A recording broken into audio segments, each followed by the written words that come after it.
Hello नमस्कार दोस्तों। अगर यदि आप भी 10वीं पास हैं और इंडिया के किसी भी स्टेट से बिलोंग करते हैं तो आपके लिए बहुत बड़ा अपॉर्चुनिटी यहाँ पर है इंडिया पोस्ट ऑफिस में नौकरी लेने का। जी हाँ दोस्तों, ये बिल्कुल सच है और लगभग यहाँ पर 40,000 से अधिक सीटों को जो है निकाला गया है। 40,000 की सीटों के ऊपर वैकेंसी निकाली गई है और पूरे इंडिया में ये वैकेंसी निकाली गई है जो सिर्फ 10वीं की मेरिट के आधार पर इसमें नियुक्तियाँ होती हैं।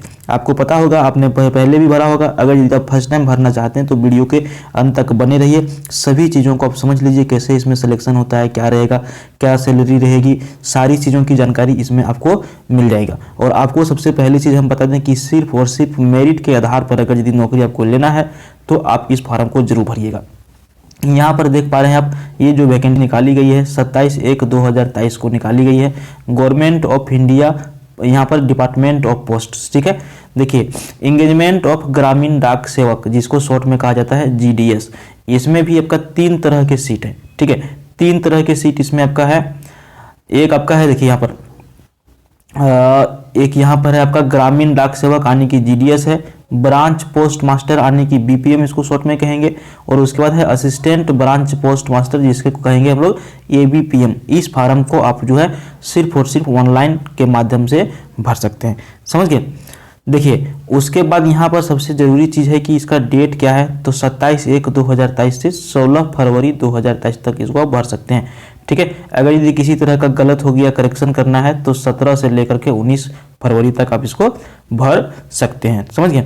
सैलरी भी बहुत अच्छा, सबसे अच्छा यहाँ पर कि आपको अगर यदि सिर्फ मेरिट के आधार पर जॉब मिल रहा है और उसमें भी आपको 29,380 रुपये तक का सैलरी BPM में, ABPM और डाक सेवक में 24,470 तक का सैलरी मिल रहा है और सरकारी मोहर आपके जॉब में लग रहा है, तो इससे बड़ा और क्या हो सकता है, समझ गए ना। तो बहुत अच्छा अपॉर्चुनिटी है। यहाँ पर लास्ट डेट समझ गए, सैलरी समझ गए, और भी यहाँ पे जो जरूरी चीज़ें हैं मैं आपको सारा कुछ बताते हैं, ठीक है। देखिए, नोट 1 में लिखता है कि GDS are holder of civil post but they are outside the regular civil services of union of India and government by GDS। तो इसका जो रूल वगैरह है उसके बारे में, GDS के बारे में बताया गया है इसमें, ठीक है। देखिए, उसके बाद यहाँ पर जो सबसे जरूरी चीज़ है कि एलिजिबिलिटी, यानी कि कहने का मतलब अर्हता क्या इसमें होनी चाहिए। तो सबसे पहला चीज़ आपका उम्र सीमा रखा गया है, 18 साल कम से कम है और अधिकतम 40 साल। इसके बीच में आपका उम्र 40वां साल में भी है तो आप इस फॉर्म को भर सकते हैं। अभी जस्ट आपने 18 क्रॉस किया है तो अब भी आप इसको भर सकते हैं। यहाँ पर देखिए, एज में छूट भी मिल रहा है, ठीक है। तो एज में छूट किसको किसको मिल रहा है, ST SC वालों को मिल रहा है 5 साल, OBC को मिल रहा है 3 साल, ठीक है। और जो EWS के लिए है उसके लिए तो यहाँ पे छूट नहीं मिल रहा है, लेकिन जो डिसेबिलिटी है PWD वगैरह उनको 10, 13 और 15 साल तक का भी छूट यहाँ पर दिया जा रहा है। उसके बाद एजुकेशनल क्वालिफिकेशन की बात ही नहीं करना है। देखिए, सबके पास यहाँ पर क्या है, सिर्फ और सिर्फ 10th का पास होना जरूरी है, लेकिन उसमें कंडीशन ये है कि मैथमेटिक्स और इंग्लिश जो है आपका ये सब्जेक्ट कंपलसरी रूप से होना चाहिए, समझ गए। मैथ और इंग्लिश, सब लोगों का मैथ और इंग्लिश आजकल तो रहता ही है, ठीक है। और उसके बाद वहाँ की जहाँ से आप फार्म भरना चाहेंगे, फॉर एग्जांपल अगर यदि आप झारखंड से हैं, बिहार से हैं, तो यहाँ का जो लोकल लैंग्वेज है उसके बारे में जानना पड़ेगा। जैसे बिहार हिंदी हो गया, तो ये सारी जो लोकल लैंग्वेजेज वहाँ की है उसके बारे में आपको थोड़ा सा जानकारी होना चाहिए। और इसके साथ साथ 3 चीज़ आपके पास और होना चाहिए, कंप्यूटर का नॉलेज, यानी कि DCA DCA यदि आप की हैं तो आराम से भरिए भैया, कोई दिक्कत नहीं है। साइकिलिंग, बचपन में तो हम लोग मान के चलिए ग्रामीण क्षेत्र से हैं तो भैया साइकिल से ही हम लोग का ज़िंदगी स्टार्ट हुई थी। अभी भले बाइक पर आए हैं, 4 व्हीलर तक नहीं जा पाए हम लोग, वो अलग चीज़ें हैं। देखिए, तो ये सारी चीज़ें जो है साइकिल और कंप्यूटर और लाइवलीहुड के बारे में थोड़ा सा वहाँ के बारे में आपको जानकारी रखना है जहाँ से आप फार्म भरेंगे। अब इतना जानने के बाद आपको यहाँ पर जानना है कि आप इसको अप्लाई कैसे कर सकते हैं। तो अगर यदि आप यहाँ पे आपके पास लैपटॉप वगैरह होगा या फिर मोबाइल से यदि आपका फार्म भरा सकता है तो आप वहाँ से भी भर सकते हैं।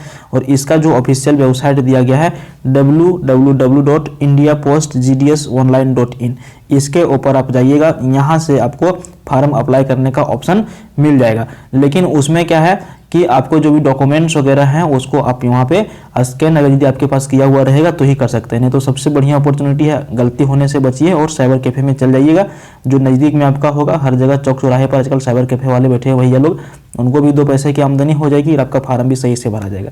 अगर यदि आप भर लेते हैं तो बढ़िया, नहीं तो वहाँ जाके भरिएगा। डॉक्यूमेंट्स वगैरह जो भी है सारा कुछ स्कैन करके वो वहाँ पे डाल देते हैं, ठीक है। सिलेक्शन का क्राइटेरिया क्या रहेगा, तो सिलेक्शन का क्राइटेरिया देखिए यहाँ पर, the applicants will be shortlisted for engagement on the basis of his system generated merit. ये मेरिट को आदमी नहीं बनाएगा, आप जब फार्म भरेंगे आपका नंबर वहाँ पे जो 10th लेवल में रहेंगे परसेंटेज, उसके हिसाब से कंप्यूटर जो है ऑटोमेटिक वहाँ पे क्या करेगा, मेरिट बना देगा। और जब मेरिट बनेगा उसके बाद वहाँ पे मेरिट को जो है जारी किया जाएगा और उसी के हिसाब से यहाँ पर जो है 10th स्टैंडर्ड के हिसाब से जो है आपको मेरिट के आधार पर लिया जाएगा। अगर यदि आप सीबीएसई बोर्ड वाले हैं तो यहाँ पर देख लीजिएगा, ये आप लोगों का सीबीएसई का रहता है, उसमें कितना पॉइंट आपको मिल सकता है, ठीक है। अगर यदि झारखंड बिहार के जेक बोर्ड से हैं या फिर बिहार बोर्ड से हैं तो उसका परसेंटेज रहता है, लेकिन सीबीएसई वालों में क्या रहता है कि उसमें सीजीपी। उसके बाद अगर यदि आप यहाँ पे फार्म वार्म पूरा भर लिए सिस्टम से, यहाँ पे आपका जो है मेरिट लिस्ट में आपका नाम आ गया, उसके बाद यहाँ पे क्या होगा, कम्युनिकेशन ऑफ सिलेक्शन, किस हिसाब से यहाँ पर आपको रिजल्ट वगैरह मिलेंगे, ठीक है। देखिए, the list of application shortlisted for the engagement will be released by the department its website and GDS online portal. इसका मतलब ये हुआ कि आपका जो रिजल्ट आएगा जीडीएस ऑनलाइन पोर्टल, जो भी हम कुछ देर पहले आपको बता रहे थे, इसका जो ऑफिशियल वेबसाइट है उसके ऊपर इसका जो है रिजल्ट जारी कर दिया जाएगा। Applicants are advised to the visit the website या फिर portal on regular basis of latest update. समझ गए, तो यहाँ पर आपको चेक करते रहना है, ठीक है।